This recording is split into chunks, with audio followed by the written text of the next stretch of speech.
സ്ത്രീകൾക്ക് മാത്രം സൗജന്യ യാത്ര അനുവദിച്ചതിൽ പ്രതിഷേധിക്കുന്ന മെൻസ് അസോസിയേഷന് മറുപടിയുമായി മുഖ്യമന്ത്രി വി.ഡി. സതീശൻ രംഗത്ത് വന്നിരുന്നു. മെൻസ് അസോസിയേഷൻ പ്രതിഷേധം രസകരമാണ്. അവർ വേറെ ബസ്സിലൊക്കെ യാത്ര ചെയ്യുന്നുണ്ട്.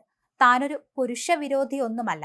സ്ത്രീകളുടെ കയ്യിലാണെങ്കിൽ മിച്ചം വരുന്ന പൈസ വീട്ടിലെത്തും. പക്ഷെ പുരുഷനാണെങ്കിൽ ഈ പൈസ കുറച്ചു പേര് വീട്ടിൽ കൊടുക്കും. ബാക്കി എവിടെ പോകും?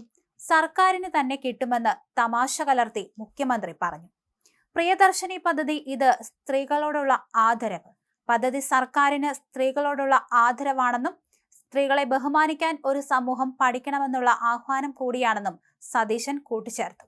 അതേസമയം വി.ഡി. സതീശന്റെ പരാമർശത്തിനെതിരെ ബിനീഷ് കോടിയേരി രംഗത്ത് വന്നു.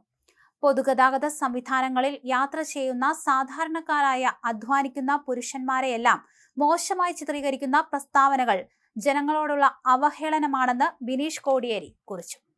കുറിപ്പിന്റെ പൂർണ്ണരൂപം ഇങ്ങനെയാണ്: ചരിത്രം ആവർത്തിക്കപ്പെടുകയാണ്. പാവങ്ങളോടുള്ള കോൺഗ്രസ് മനോഭാവം മാറുന്നില്ല. പുരുഷന്മാർക്ക് സൗജന്യങ്ങൾ കൊടുത്താൽ ആ പൈസ വീട്ടിലെത്തില്ല. സർക്കാരിന് തന്നെ തിരിച്ചു കിട്ടും എന്ന രീതിയിൽ മുഖ്യമന്ത്രി വി.ഡി. സതീശൻ നടത്തിയ പരാമർശം തികച്ചും അപലപനീയമാണ്. ബസ്സിലും പൊതുഗതാഗത സംവിധാനങ്ങളിലും യാത്ര ചെയ്യുന്ന സാധാരണക്കാരായ അധ്വാനിക്കുന്ന പുരുഷന്മാരെയെല്ലാം മോശമായി ചിത്രീകരിക്കുന്ന ഇത്തരം പ്രസ്താവനകൾ ജനങ്ങളോടുള്ള അവഹേളനമാണ്. ഇത് ആദ്യമല്ല കോൺഗ്രസ് ഇത്തരമൊരു നിലപാട് സ്വീകരിക്കുന്നത്. ഇതിനൊരു കൃത്യമായ ചരിത്ര പശ്ചാത്തലമുണ്ട്. 1980-ൽ ഇന്ത്യയിൽ ആദ്യമായി അന്നത്തെ ഇ.കെ. നായനാർ സർക്കാർ കർഷക തൊഴിലാളികൾക്കായി പ്രതിമാസം 45 രൂപ പെൻഷൻ പദ്ധതി പ്രഖ്യാപിച്ചപ്പോഴും കോൺഗ്രസ് നേതാക്കൾ ഇതേ മനോഭാവമാണ് പുലർത്തിയത്. പാവപ്പെട്ട തൊഴിലാളികൾക്ക് പെൻഷൻ നൽകുന്നത് പ്രത്യുൽപാദനപരമല്ലെന്നും ആ തുക തൊഴിലാളികൾ കള്ളു കുടിച്ചു തീർക്കുമെന്നായിരുന്നു അന്നവർ വാദിച്ചത്.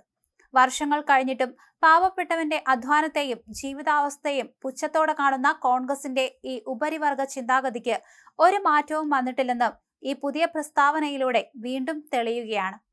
സാധാരണക്കാരായ മനുഷ്യരെയും അവരുടെ ജീവിത സാഹചര്യങ്ങളെയും മാനിക്കാൻ ഇനിയെങ്കിലും ഇവർ തയ്യാറാകണം. ഇങ്ങനെയാണ് ബിനീഷ് കോടിയേരി കുറിച്ചിരിക്കുന്നത്.